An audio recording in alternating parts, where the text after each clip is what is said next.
a narcissism epidemic, or what I like to call more of a character crisis.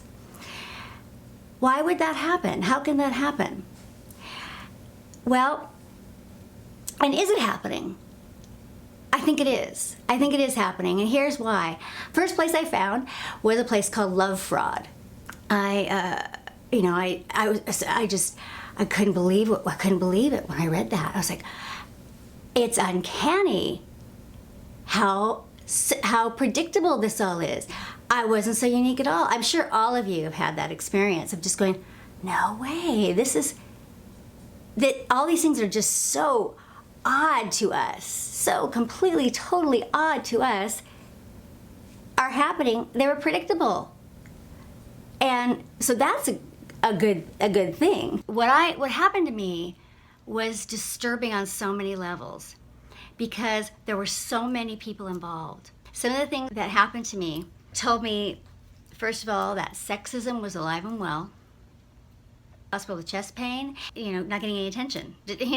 No one rushed to figure out what was wrong with me. They were acting like I was hysterical. I didn't look like I should be having a heart attack. I was barely 30 years old and fit, and but I was. And if I'd been a man, they wouldn't have done that. But from that to what happened to me in court with the things my ex-husband was able to say, who was my husband at the time, able to say about me as a mother, and the pillar in a way, the pedestal in a way that we put mothers on, I have been sort of hit by in both directions.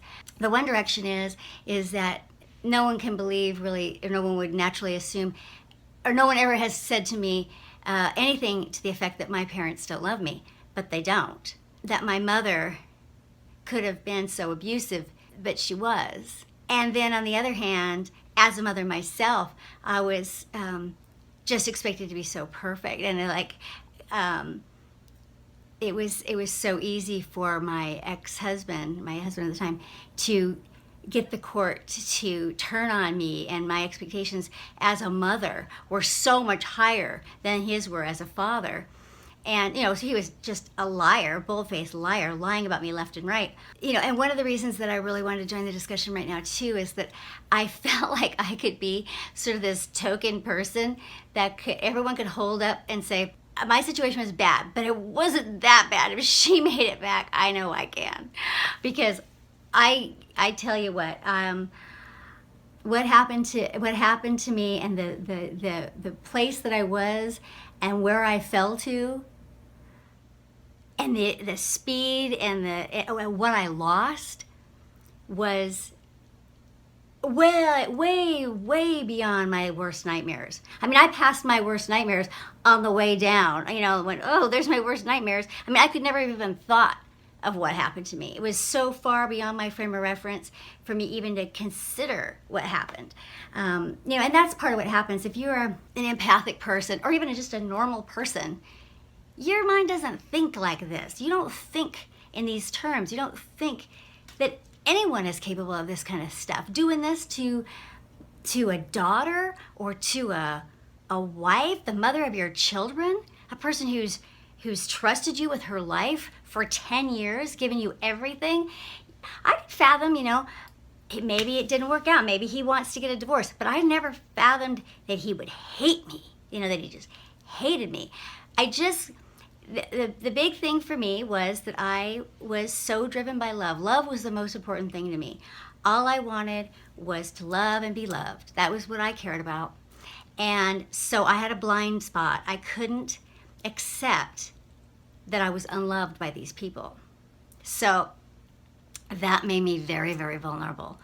And it made me accept when they were saying, doing the blame thing, the blame thing, which they do. I said, yes, it must be me, because I was used to being the scapegoat. I was raised as a scapegoat, so I was used to that. And that was so much better than the alternative, because the alternative was, I'm not wrong. It's not all me, but they're saying it is. So they just don't love me, That was way worse. And then that means that I'm completely alone. So I'll tell you more about my story, but anyway, this video is just about this narcissism epidemic, or this character crisis, and what we're going to do about it, what the answer is. Well, the answer is one word, one simple thing: compassion.